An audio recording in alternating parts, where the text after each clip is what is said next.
Hi friends, welcome to my classroom.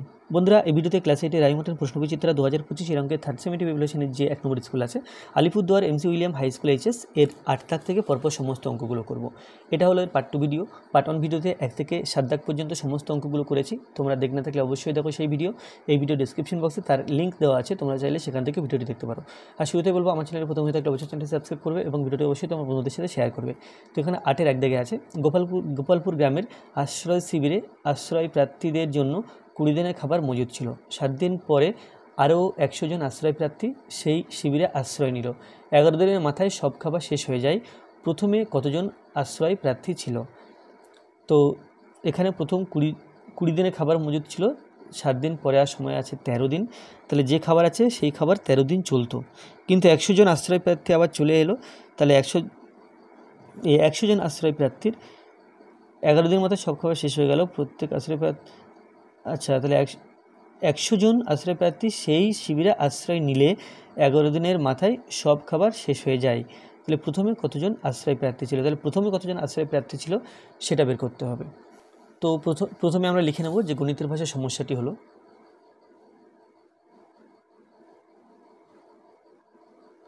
গণিতের ভাষায়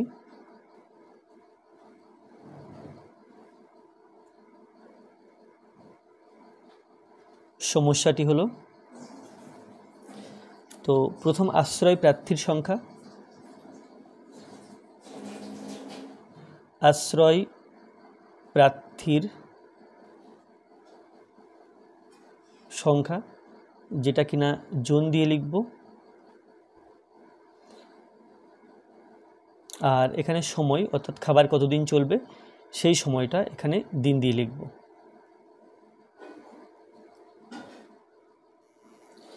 তো প্রথমে কতজন আশ্রয় প্রার্থী ছিল জানা নেই, তাই এখানে এক্স ধরব। আর এক্স জনের জন্য 20 দিনে খাবার মজুদ ছিল, বাট 7 দিন পরে, তাহলে 7 দিন পরে আর সময় থাকছে 13 দিন। তাহলে এক্স জনের এই 13 দিন খাবার চলতো। এখন 100 জন আশ্রয় নিয়েছেন, তাহলে এক্সের সাথে 100 যোগ করতে হবে। আর আশ্রয় নিলে 11 দিনের মাথায় সব খাবার শেষ হয়ে যায়, তাহলে খাবার চলেছে 11 দিন। তাহলে এখানে কি করব, আশ্রয় প্রার্থীর সংখ্যা এবং সময় এর মধ্যে সরল সম্পর্ক যেহেতু, সেহেতু এই দুটো সংখ্যা এবং এই দুটো সংখ্যা না, আশ্রয় প্রার্থীর সংখ্যা এবং সময় বিপরীত সম্পর্কে আছে, সেই জন্য এই দুটি সংখ্যা এবং এই দুটি সংখ্যা দিয়ে আমরা সমানুপাত পাবো। সেটা হতে পারে সরল সমানুপাত বা ব্যস্ত সমানুপাত। সেটা পরপর লিখলে বুঝতে পারবে যে সরল সমানুপাত পাওয়া যাচ্ছে নাকি ব্যস্ত সমানুপাত পাওয়া যাচ্ছে। তাহলে এখানে আশ্রয় প্রার্থীর সংখ্যার সাথে যদি আশ্রয় প্রার্থী বাড়ে, খাবার কম দিন চলবে অর্থাৎ সময় কমবে, আশ্রয় প্রার্থী কমলে সময় বাড়বে, অর্থাৎ এটা বাড়লে এটা কমছে, এটা কমলে এটা বাড়ছে। আশ্রয় প্রার্থীর সংখ্যার সাথে সময়ের বিপরীত সম্পর্ক বা ব্যস্ত সম্পর্ক। আশ্রয় প্রার্থীর সংখ্যার সাথে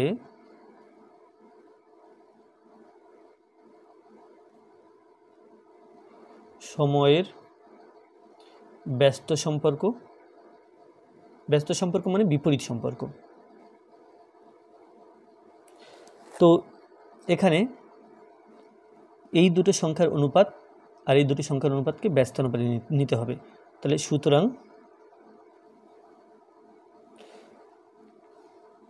ব্যস্ত সমানুপাতটি হলো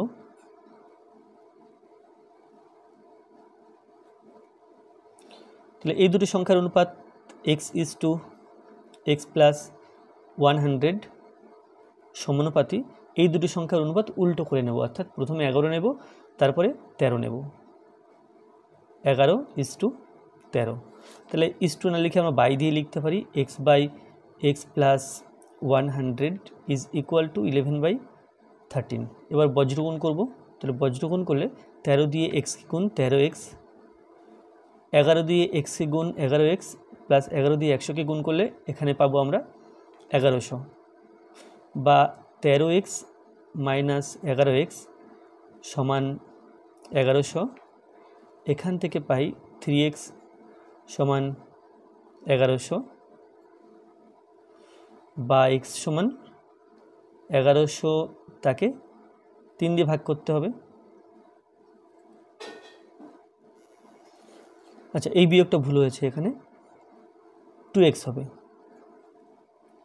তাহলে এখানে 2, তাহলে 1100 হাফ হচ্ছে 550, তাহলে অতএব প্রথমে 550 জন আশ্রয় প্রার্থী ছিল।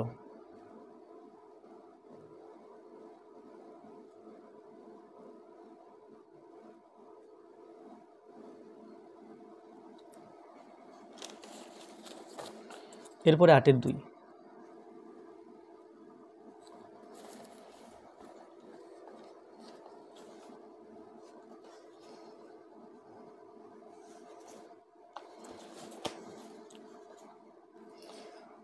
অমল একটি 2 অঙ্কের সংখ্যা লিখেছে যার অঙ্কদ্বয়ের সমষ্টি 11। এই সংখ্যাটির সঙ্গে 63 যোগ করলে অঙ্কদ্বয় স্থান পরিবর্তন করে। সমীকরণ গঠন করে অমলের লেখা 2 অঙ্কের সংখ্যাটি নির্ণয় করি। তাহলে অঙ্কদ্বয়ের সমষ্টি 11, অর্থাৎ একটা অঙ্ক যদি আমি x ধরি, অন্য অঙ্কটি হবে 11 থেকে x বিয়োগ, অর্থাৎ 11 মাইনাস এক্স। তো এখানে 2 অঙ্কের সংখ্যা, এককের অঙ্ক আর দশকের অঙ্ক, তাহলে আমি এককের অঙ্ক x ধরে নেব। মনে করি এককের অঙ্ক সমান x, অতএব দশকের অঙ্ক হবে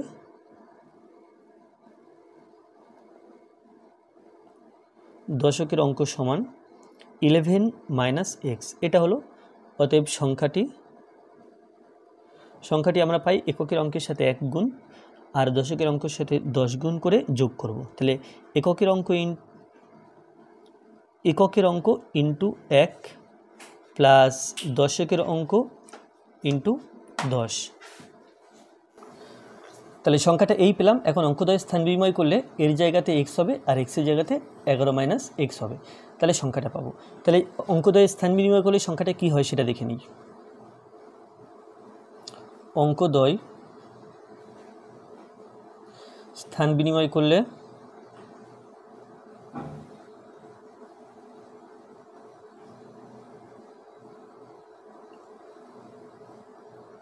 সংখ্যাটি হয়, এবার এটা এককের অঙ্ক হয়ে যাবে আর এটা দশকের অঙ্ক হয়ে যাবে। তাহলে এককের অঙ্ক ইন্টু 1 প্লাস এটা দশকের অঙ্ক হয়ে যাবে, তাহলে দশকের অঙ্ক ইন্টু 10 এটা হবে।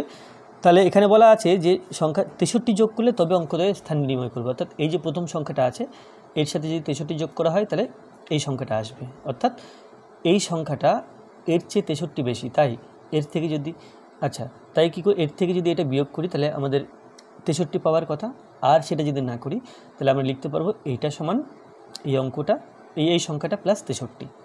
তাহলে লিখব প্রশ্নানুসারে।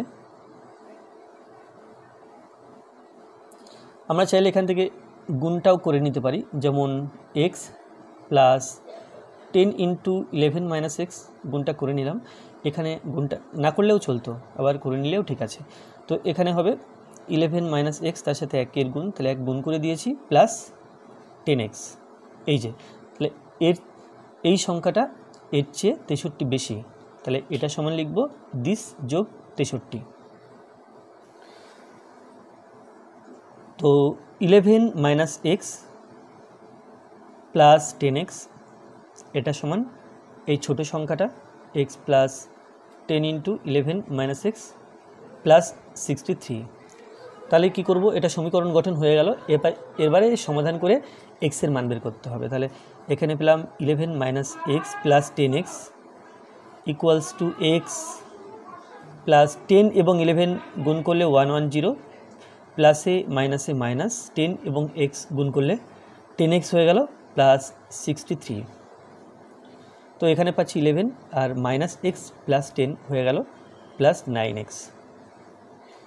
আর এখানে দেখো, এখানে x মাইনাস 10x, তাহলে হলো মাইনাস 9x। 110 এবং 63 যোগ করব, এটা পেলাম 3, 6 1 7, তাহলে এটা হচ্ছে 173 বা 9x। এই 9xকে বাদিকে রাখবো, তাহলে প্লাস 9x ইকুয়ালস টু 173, আর 11 সমান চিহ্নের ডান দিকে যদি লিখি তাহলে মাইনাস 11, তাহলে 9 আর 9 18x সমান 173 থেকে 11 বিয়োগ করছি, এটা হলো 2, 6, 1, 162। এখান থেকে পাই x ইজ ইকুয়াল টু 162/18। তাহলে যদি 2 দিয়ে কাটাকুটি করি, 2 দিয়ে কাটাকুটি করলে 9 দুগুণ 18, আর 16 আছে, 8 দুগুণ 16, 8 একে 8, এটা হবে 9 নং 81। তাহলে x এর মান পেলাম 9। তো এখানে প্রশ্ন ছিল যে অমলের লেখা 2 অঙ্কের সংখ্যাটি নির্ণয় করো। তাহলে অমলের লেখা 2 অঙ্কের সংখ্যাটি এটা ছিল x plus 10 into 11 minus x. তাহলে অতএব সংখ্যাটি সমান x plus 10 into 11 minus x, এটা তো সমান 9 প্লাস এটা হলো 10 ইন্টু 10 থেকে 11 থেকে 9 বিয়োগ করলে 2 পাচ্ছি, তাহলে সমান 9 প্লাস 20 মানে এটা 29 হলো। তো সংখ্যাটি হলো 829।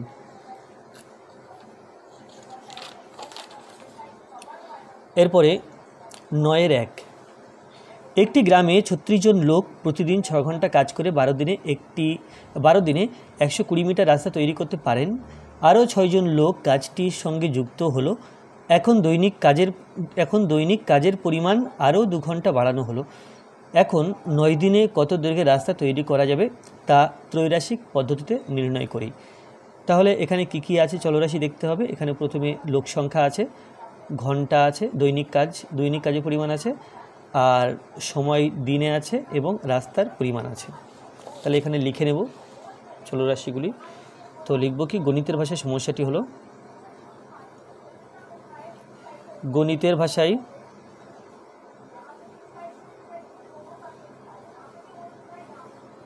সমস্যাটি হলো, আচ্ছা প্রথম আছে লোক সংখ্যা।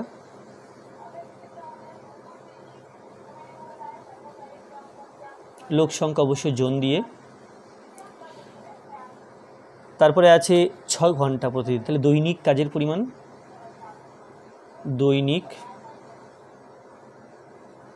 কাজের পরিমাণ, এটা অবশ্য ঘন্টাতে দেওয়া আছে, ঘন্টাতে দেওয়া আছে। তারপরে সময়টা আমি দিন লিখব। আর আছে রাস্তার দৈর্ঘ্য,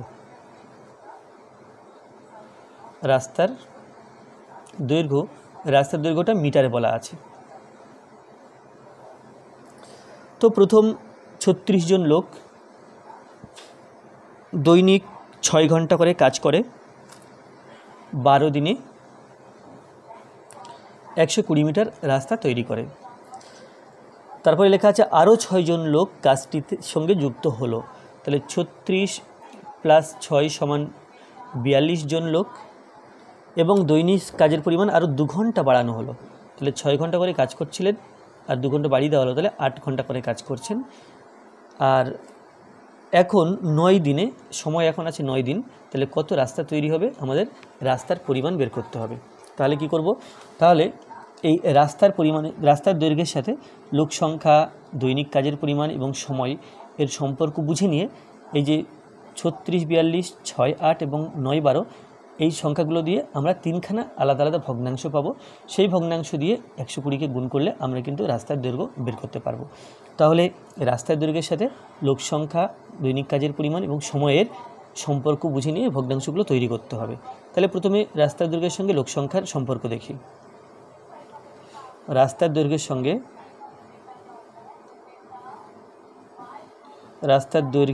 সঙ্গে লোক সংখ্যার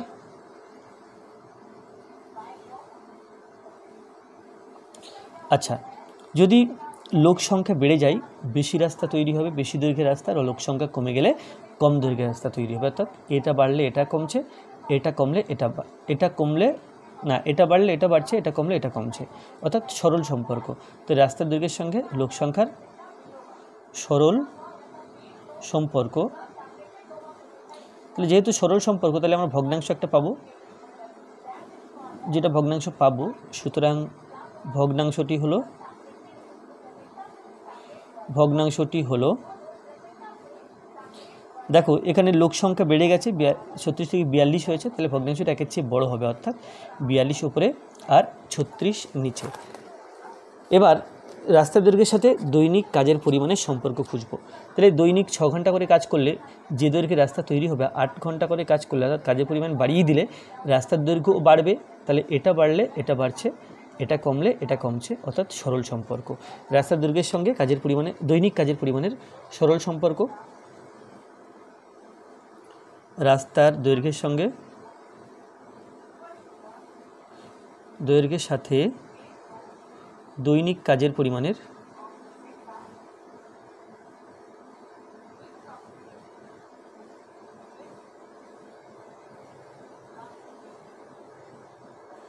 সরল সম্পর্ক। সুতরাং ভগ্নাংশটি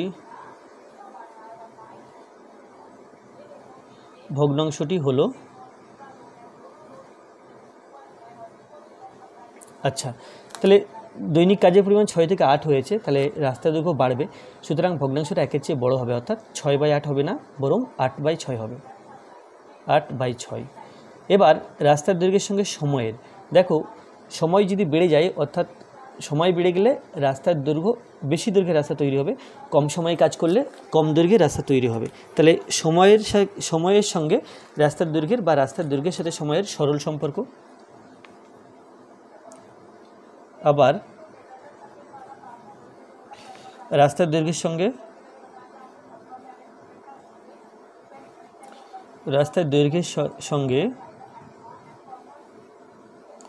সময়ের সরল সম্পর্ক। সুতরাং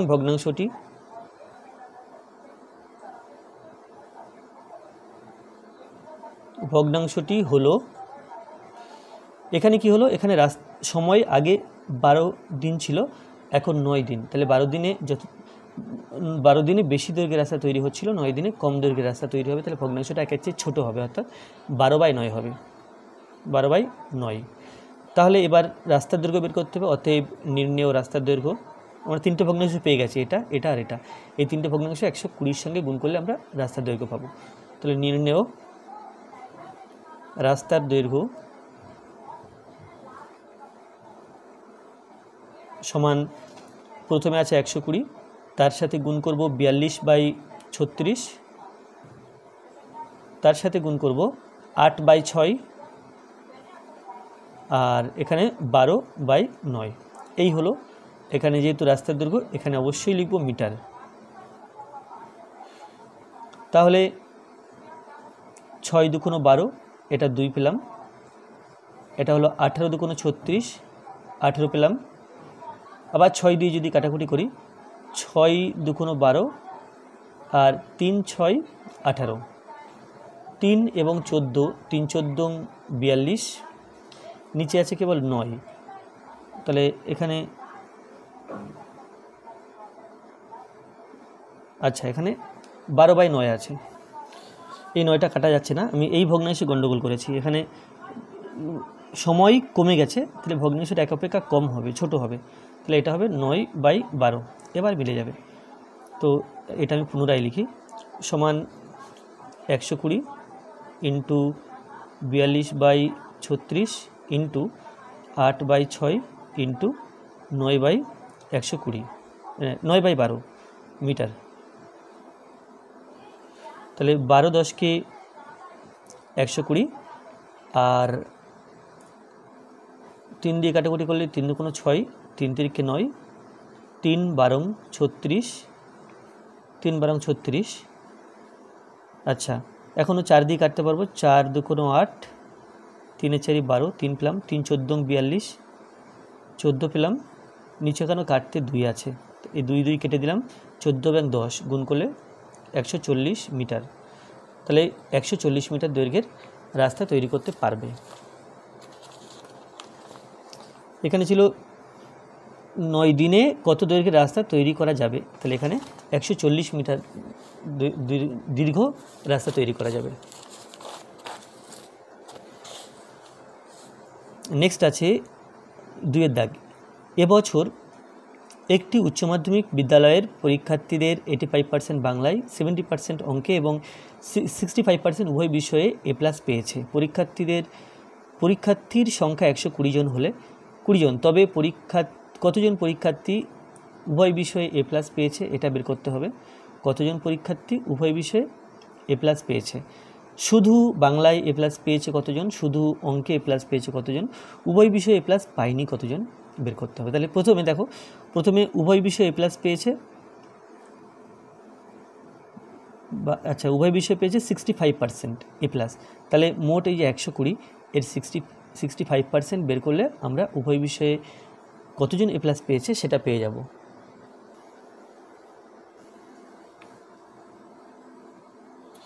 তাহলে মোট পরীক্ষার্থীর সংখ্যা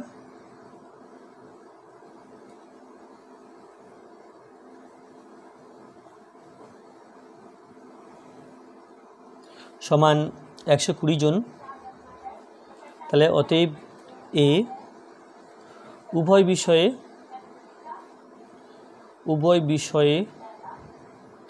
A+ পেয়েছে,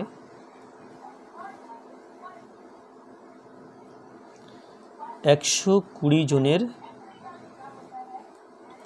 65% সমান 120 × 65/100 জন। তাহলে 10 দিয়ে কাটাকুটি করলে 12, এখানে 10, 2 দিয়ে কাটাকুটি করলে 5 দুগুণ 10, 5 দিয়ে কাটছি, আর 5 তেরং 65, 2 এবং 6, এই 2 এবং 12 কাটলে 6, তাহলে 6 তেরং 78, তাহলে এটা হলো 78 জন। এরপরে বিতে আছে যে শুধু বাংলায় A+ পেয়েছে কতজন। তাহলে শুধু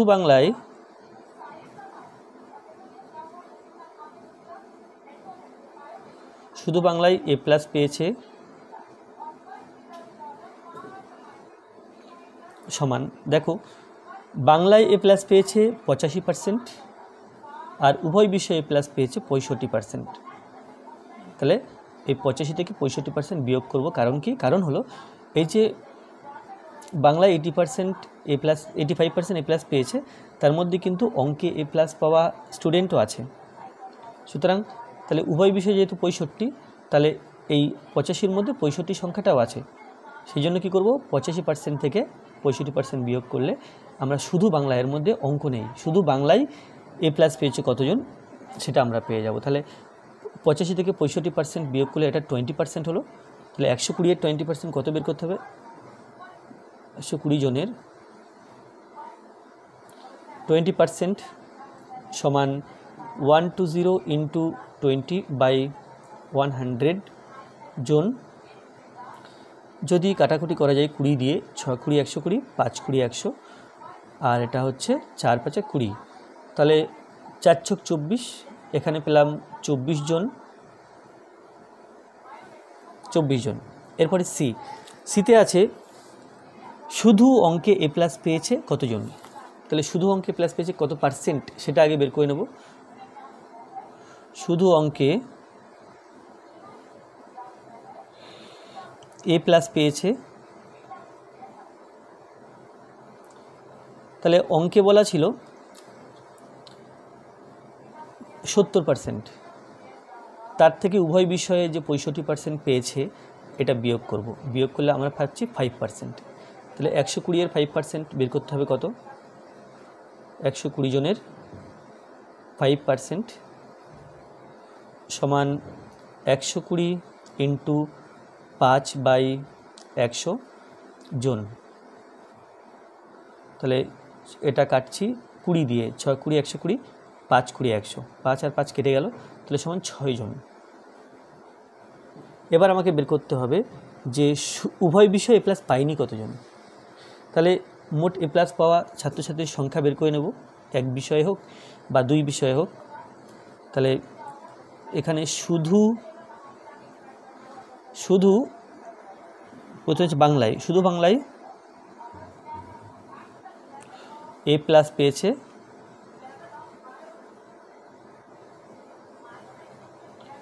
সমান শুধু বাংলায় পেয়েছে।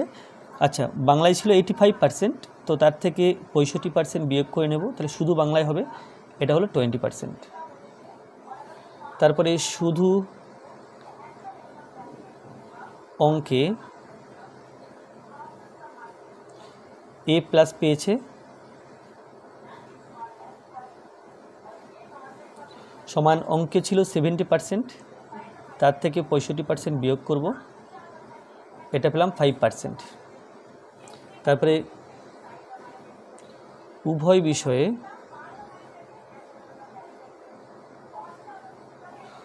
বিষয়ে A+ পেয়েছে,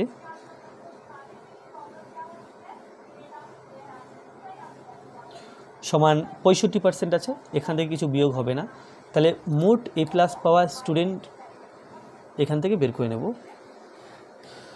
আচ্ছা, এখানে আছে কি শুধু, আচ্ছা উভয় বিষয়ে A+ পাইনি কতজন, তাহলে এখানে কি হবে, কোনো বিষয়ে A+ পাইনি, কোনো বিষয়ে না, এখানে লিখব কি মোট A+ পাওয়া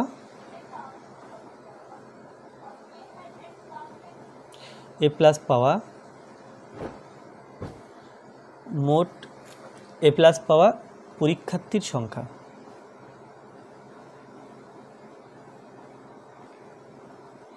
এই মোট মানে কি, এখানে এক বিষয়েও থাকতে পারে, আবার দুই বিষয়েও থাকতে পারে, তাহলে এটা 65, আর এখানে 5 হয়ে গেল 70, 70 আর 20, 90%। অতএব কোনো বিষয়ে A+ পাইনি, কোনো বিষয়ে A+ পাইনি সমান 100% থেকে 90% বিয়োগ করব, তাহলে এটা হলো 10%। 10% স্টুডেন্ট আছে যারা কোনো বিষয়েই A+ পায়নি, তাহলে 120 এর 10%, 120 জনের 10% ইজ ইকুয়াল টু 120 ইন্টু 10/100 জন, তাহলে 10 1 10, 10 10 100, আর 120কে 10 দিয়ে ভাগ করলে আমরা 12 পাই, সমান 12 জন। তাহলে এখানে লক্ষ্য করতে হবে, এখানে ভাষাটা ভুল দেওয়া আছে, যে উভয় বিষয়ে A+ পাইনি, এই উভয় বিষয়ে নয়, এটা কোনো বিষয়ে A+ পাইনি, এরকম ভাষা হলে তবে আমরা কিন্তু এই 12 জন পেতাম।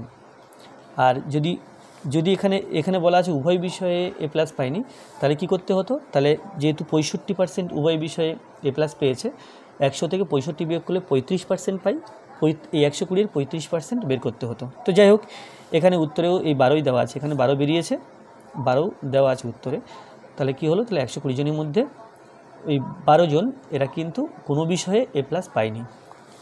এরপরে 3 দাগ আছে, দেখো, কোনো একটি কাজ অবনী ও আনোয়ার আলাদাভাবে যথাক্রমে 20 দিনে ও 25 দিনে করতে পারে, তারা একসঙ্গে কাজ শুরু করার 10 দিন পরে দুজনে চলে গেল। সুখেন এসে বাকি কাজটি 3 দিনে শেষ করলো। সুখেন পুরো কাজটি এক করতো যদি, তবে কতদিনে কাজটি শেষ করতে পারত। তাহলে এই অবনী এবং আনোয়ার 10 দিনে কত কাজ করেছে সেটা প্রথমে দেখে নিতে হবে। তাহলে যেহেতু মোট কাজ সেটা আমরা সবসময় এক অংশ ধরি, সেই জন্য কী লিখব, যে অবনী 20 দিনে যেহেতু সমগ্র কাজটি করতে পারছে, তাহলে অবনী 20 দিনে কাজ করে এক অংশ লিখব। তাহলে লিখব, আমরা জানি যে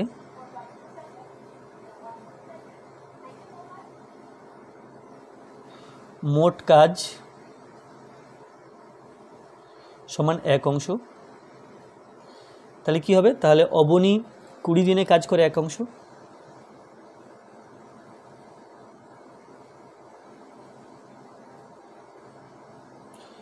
দিনে কাজ করে সমান এক অংশ। তাহলে 1 দিনে কাজ করে 1/20 অংশ, আর ও 10 দিনে কাজ করেছে, তাহলে 10 দিনে কাজ করে সমান 1 × 10/20 অংশ, কাটাকুটি করলে এটা হচ্ছে 1/2 সমান 1/2 অংশ। এটা গেল অবনী। তারপরে আছে আনোয়ার।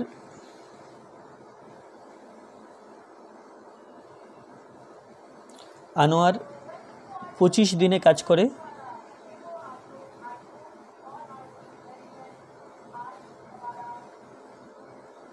সমান 1 অংশ। 1 দিনে কাজ করে সমান 1/25 অংশ, আর 10 দিনে কাজ করে সমান 1 × 10/25 অংশ। 5 দিয়ে কাটাকুটি করলে 5 × 2 = 10, 5 × 5 = 25 সমান 2/5 অংশ। তাহলে দুজনে 10 দিন মোট কত কাজ করছে দেখে নিই। দুইজনে 10 দিনে মোট কাজ করে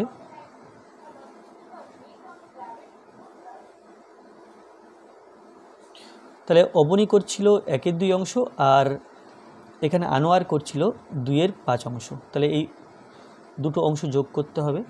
2 আর 5 এর 10 লসাগু, তাহলে 2 দিয়ে 10কে ভাগ করলে 5 পাই, 5 দিয়ে 1কে গুণ, 5 × 1 = 5, প্লাস 5 দিয়ে 10কে ভাগ করলে 2 পাই, 2 দিয়ে এই 2কে গুণ, 2 × 2 = 4 অংশ সমান 9/10 অংশ। তাহলে 9/10 অংশ কাজ দুজন মিলে করে ফেলেছে অলরেডি। বাকি কাজ কত আছে? তাহলে 1 অংশ থেকে 9/10 অংশ বিয়োগ করলে বাকি কাজ আমরা পাবো, আর সেই কাজটা করবে সুখেন। তাহলে অবশিষ্ট কাজের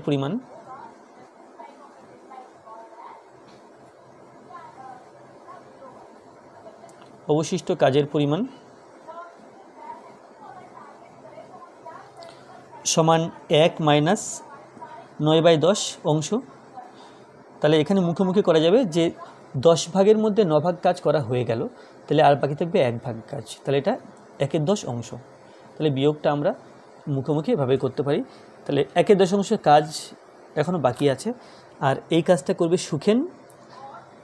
এখানে লেখা আছে সুখেন এসে বাকি কাজটি 3 দিনে শেষ করলো। তাহলে এই কাজটা সুখেন 3 দিনে শেষ করছে। তাহলে সুখেন যদি পুরো কাজটি করতো কত দিনে করতো? তাহলে এত অংশ কাজ করে 3 দিনে, আর 1 অংশ কাজ করতে কত সময় নেবে সেটা দেখতে হবে। তাহলে সুখেন 1/10 অংশ কাজ করে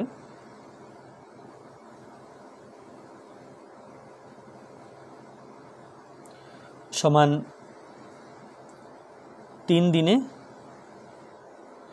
সুখেন 1/10 অংশ কাজ করে 3 দিনে, আর 1 অংশ কাজ করে সমান 3/1/10, আমরা এভাবে লিখতে পারি দিনে। এটা অ্যাকচুয়ালি 3 × 10/1 দিনে, 3 × 10 = 30, এটা হবে 30 দিনে। তাহলে সুখেন একা কাজ করলে কাজটি এই 30 দিনে শেষ করতে পারত। তাহলে 3 দাগ হয়ে গেল। এরপর 4 দাগ, প্রমাণ করো একটি ত্রিভুজের 3টি কোণের পরিমাপের সমষ্টি 2 সমকোণ বা 180 ডিগ্রি। তো এখানে আছে 10-এর 1, এই 1-এর দাগটা তোমরা আমার চ্যানেলেই পেয়ে যাবে, ওখানে প্লেলিস্ট দেওয়া আছে, দেখবে এই ভিডিও ডিসক্রিপশন বক্সে প্লেলিস্ট দেওয়া আছে, সেই প্লেলিস্টে গিয়ে তোমরা এই ভিডিওটা দেখতে পারবে। 2 দাগটাও চ্যানেলে দেওয়া আছে, 3 দাগটা তোমরা তোমাদের টেক্সট বইতে 153 পৃষ্ঠা, ওটা 9 নম্বর উপপাদ্যটা আছে, এবং 4 দাগটাও তোমরা আমার চ্যানেলে পেয়ে যাবে। তাহলে এই 4টে তোমরা এটা বই থেকে দেখে নাও, এবং এই 3টি অঙ্ক আমার চ্যানেল থেকে দেখে নাও। আর এই যে ভিডিওগুলোতে পাওয়া যাবে সেই ভিডিওর লিঙ্ক এই ভিডিও ডিসক্রিপশন বক্সে দিয়ে দিয়েছি। তো এরপরে দেখো 11 দাগ, প্রমাণ করো ত্রিভুজের পরিসীমা ত্রিভুজটির মধ্যমা তিনটির দৈর্ঘ্যের সমষ্টির চেয়ে বড়। তাহলে এটাও আমার চ্যানেলে করে দেওয়া আছে, এটাও আমার চ্যানেল থেকে দেখবে।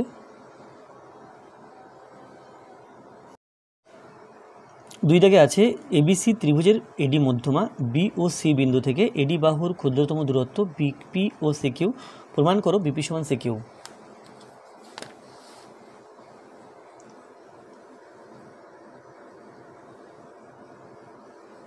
তাহলে প্রথমে একটা ত্রিভুজ এঁকে নিতে হবে।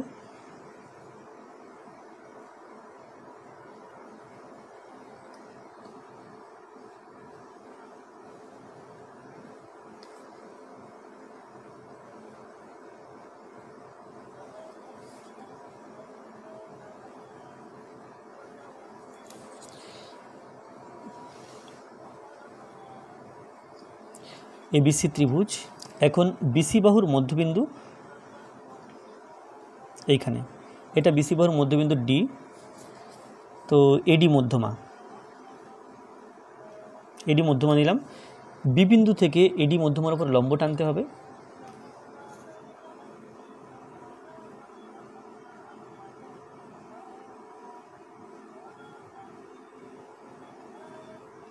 তাহলে এডি মধ্যমার উপর বি বিন্দু থেকে লম্ব টানলাম, এটা বিপি,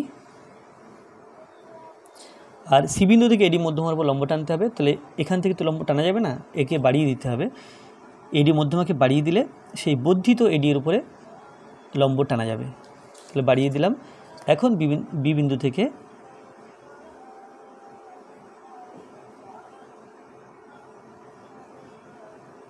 সি বিন্দু থেকে এই এডি মধ্যমার উপরে একটা লম্ব টানতে পারছি।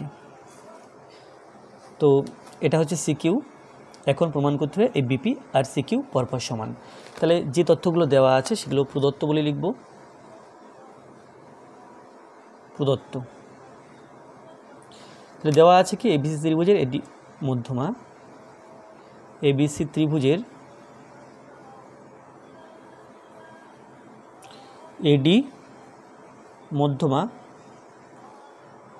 ও বি এবং সি বিন্দু থেকে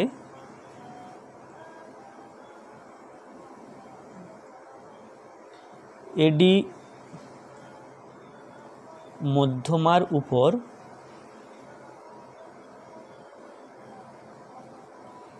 যথাক্রমে বিপি ও সিকিউ লম্ব। তাহলে এতটুকু দেওয়া আছে, এবার প্রমাণ করতে হবে। তাহলে এখানে প্রামাণ্য বলে লিখি। আমাকে প্রমাণ করতে হবে বিপি এবং সিকিউ পরপর সমান, বিপি সমান সিকিউ, এটা প্রমাণ করতে হবে। তাহলে এই ছবি দিয়ে প্রমাণ করতে পারবো আমরা, সেই জন্য এখানে অঙ্কন করলাম না, ডাইরেক্ট প্রমাণ লিখছি। অঙ্কন করলাম না বলে অঙ্কন লেখার দরকার নেই। তাহলে প্রমাণ লেখার ক্ষেত্রে আমরা দুটো ত্রিভুজ পাচ্ছি, বিপিডি আর বিডিপি আর সিডিকিউ। ত্রিভুজ বিডিপি ও ত্রিভুজ সিডিকিউ, এই দুটো ত্রিভুজ সর্বসম দেখাবো। সর্বসম দেখালে সর্বসম ত্রিভুজের অনুরূপ বাহুগুলো পরপর সমান হয়, তাহলে এই বাহু আর এই বাহু সমান বলতে পারবো। তাহলে এই ত্রিভুজ আর এই ত্রিভুজ, এই ত্রিভুজের ক্ষেত্রে দেখো, এই ত্রিভুজের ক্ষেত্রে এই বিডি বাহুটা এই ত্রিভুজের ডিসি বাহুর সাথে সমান, কারণ এডি মধ্যমা ছিল আর ডি তার মধ্যবিন্দু ছিল। তাহলে লিখব কি বিডি সমান ডিসি, কারণ কি যেহেতু বিসি এর মধ্যবিন্দু ডি, এটার কারণ।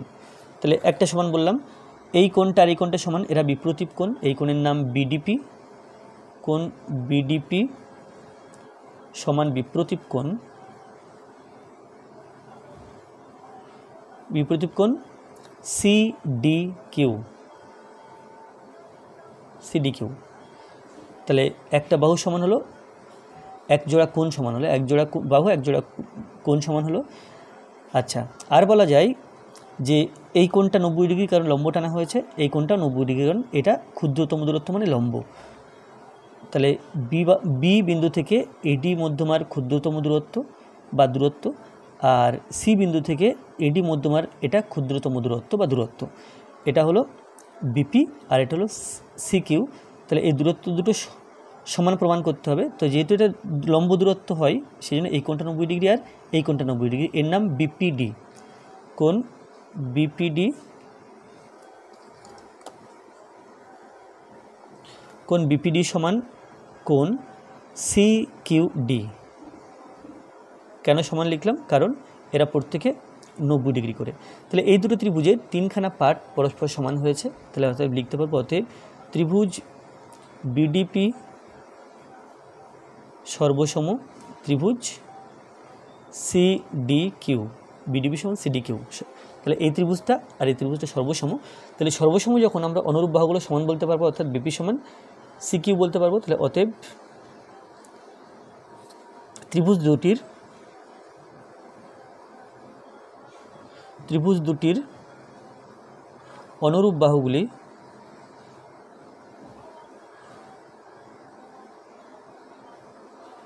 বাহুগুলি পরস্পর সমান হবে, আর অনুরূপ কোণগুলোও সমান হবে। তাহলে পরস্পর সমান, অর্থাৎ আমরা বলতে পারি যে বিপি সমান সিকিউ। আর এটাই কিন্তু প্রমাণ করা ছিল, বিপি সমান সিকিউ, এখানে প্রমাণ করে দেখানো হলো। তাহলে লিখতে হবে প্রমাণিত।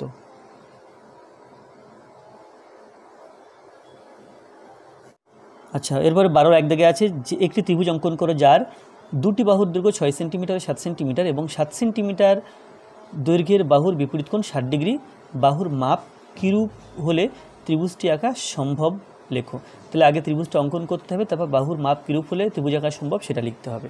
তো এখানে প্রথম কী করব, প্রথম একটা সরলরেখা নিয়ে সেখানে 60 ডিগ্রি কোণ এঁকে নেব।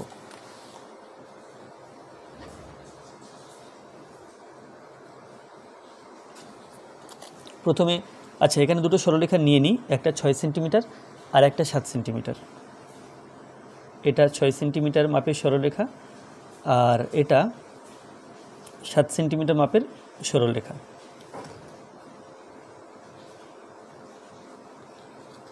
এখন ত্রিভুজটা আঁকতে হবে।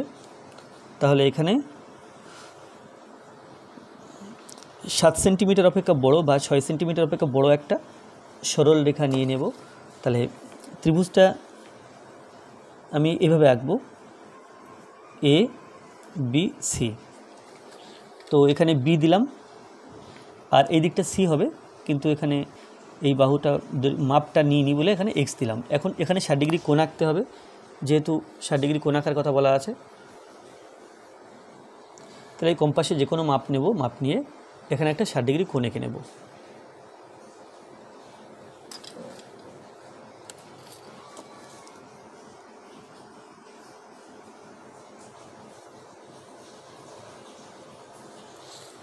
এখন এই 60 ডিগ্রি কোণের বিপরীত বা 60 ডিগ্রি কোণটা হবে 7 সেন্টিমিটার বাহুর বিপরীতে।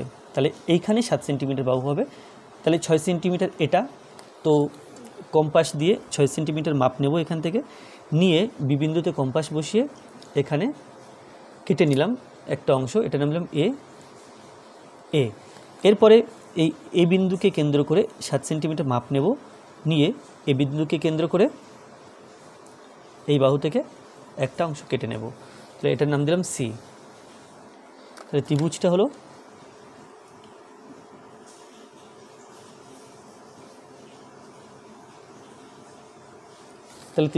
এবিসি, যার এটা সমান 7 সেন্টিমিটার, এটা সমান 6 সেন্টিমিটার আর এই কোণটা হলো 60 ডিগ্রি। তাহলে 7 সেন্টিমিটার এর বিপরীত কোণ 60 ডিগ্রি হলো। এখন এই 7 সেন্টিমিটার বাহুর মাপ যদি আমরা এই 7 সেন্টিমিটার না নিয়ে যদি এটা 6 নিতাম তাহলে কী হতো দেখি। যদি 6 নিতাম তাহলে এই এ বিন্দুতে কম্পাস বসানোর পরে মোটামুটি এরকম জায়গায় আসতো। কিন্তু যদি আরও ছোটো নিতাম, 6-এর চেয়ে ছোটো নিলে মোটামুটি এরকম একটা বিন্দুতে ছেদ করত। কিন্তু যদি 6 সেন্টিমিটারের চেয়ে ছোটো মাপের হতো, এটা 6 আছে তার চেয়ে ছোটো নিলাম। এখন দেখো ছোটো নিলে কি হবে, 6 সেন্টিমিটার অপেক্ষা ছোটো নিলে কি হবে, ছোটো নিলে যখন 7 সেন্টিমিটার ছিল এটা একটা বিন্দুতে ছেদ করেছে, কিন্তু 6 সেন্টিমিটার অপেক্ষা ছোটো যদি মাপ নিই তাহলে কিন্তু এটা 6 আছে, একটু ছোটো নিলাম, ছোটো নিলে এখানে কিন্তু এখানে প্লাস এখানে ছেদ করছে। তাহলে আমরা তখন সি বিন্দুটা এখানেও দিতে পারতাম, আবার এখানেও দিতে পারতাম। তাহলে কি হতো, এখানে যোগ করে একটা ত্রিভুজ পেতাম, আবার এখান থেকে এখানে যোগ করেও আর একটা ত্রিভুজ পেতাম। তাহলে কি, তাহলে বাহুর দৈর্ঘ্য 6 সেন্টিমিটার অপেক্ষা ছোট হলে আমরা দুটো ত্রিভুজ পেতাম। তাহলে এখানে সেভাবেই লিখব যে এখানে আছে বাহুর মাপ কিরূপ হলে দুটি ত্রিভুজ আঁকা সম্ভব হতো। তাহলে দ্বিতীয় বাহুটির মাপ,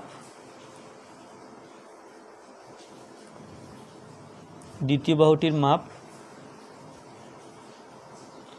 6 সেন্টিমিটার অপেক্ষা ছোট হলে দুটি ত্রিভুজ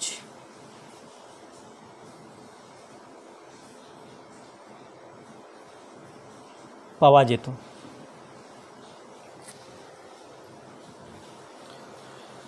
12.6 সেন্টিমিটার দৈর্ঘ্য বিশিষ্ট একটি সরলরেখাংশকে সমান 7টি ভাগে ভাগ করো, প্রতিটি ভাগের দৈর্ঘ্য নির্ণয় করো। তাহলে 7টি ভাগে ভাগ করতে হবে এবং প্রত্যেকটা ভাগের দৈর্ঘ্য বের করতে হবে। এখানে সরলরেখার মাপ হচ্ছে 12.6 সেন্টিমিটার। তাহলে স্কেল দিয়ে 12.6 সেন্টিমিটার মাপের একটা সরলরেখা নিয়ে নেব। প্রথমে এখান থেকে শুরু 10, 11, 12, 12 পরে ছোট 6 ঘর, এই পর্যন্ত হচ্ছে 12.6। তাহলে নাম দেব এবি। এরপরে এই সরলরেখাকে সমান 7টি ভাগে ভাগ করতে হবে। তাহলে কি এই বিন্দুতে একটা যে কোনো মাপের কোণ এঁকে নিতে হবে। প্রথমে এই বিন্দুতে যে কোনো মাপের কোণ এঁকে নিতে হবে।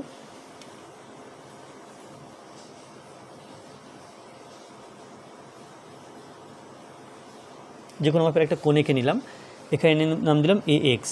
তারপরে এই কোণের সমান করে বি বিন্দুতে একটা কোণ আঁকবো।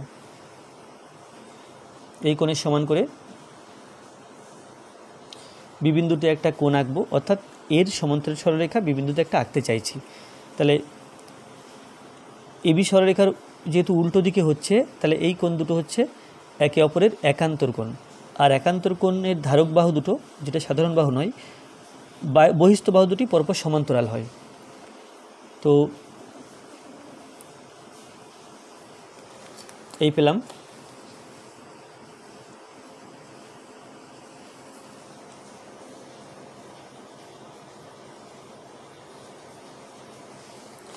এখন সমান 7টি ভাগে ভাগ করতে গেলে এখানে আমাকে 6টা ভাগ নিতে হবে।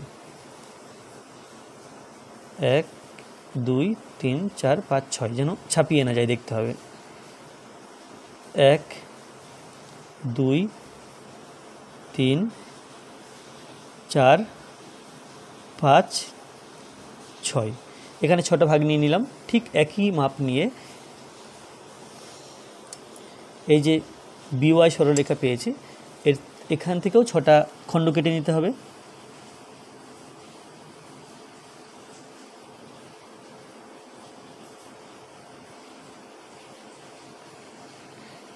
এক 2 3 4 5 6।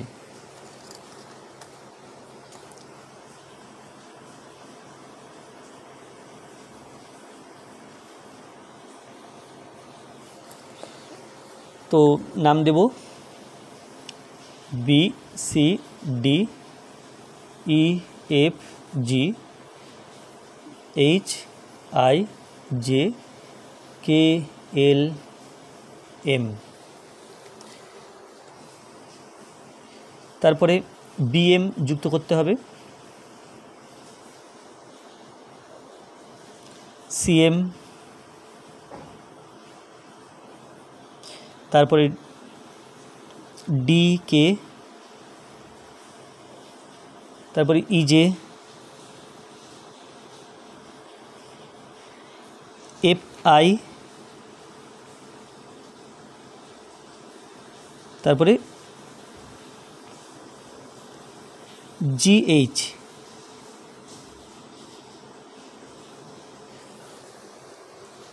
এখানে যে বিন্দুগুলোতে ছেদ করেছে N O P Q R S.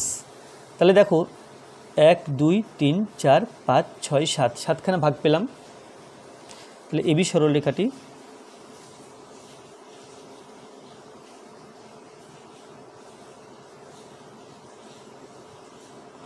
সমান 7টি ভাগে ভাগ করা হলো। ভাগগুলো এএন,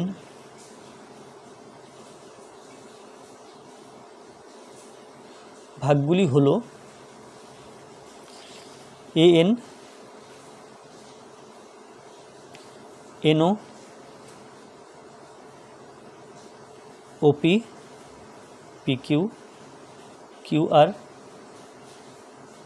আরএস, এসবি। এই ভাগগুলো পরপর সমান, আর প্রতিটা ভাগের মাপ আমরা স্কেল দিয়ে মেপে নিতে পারবো।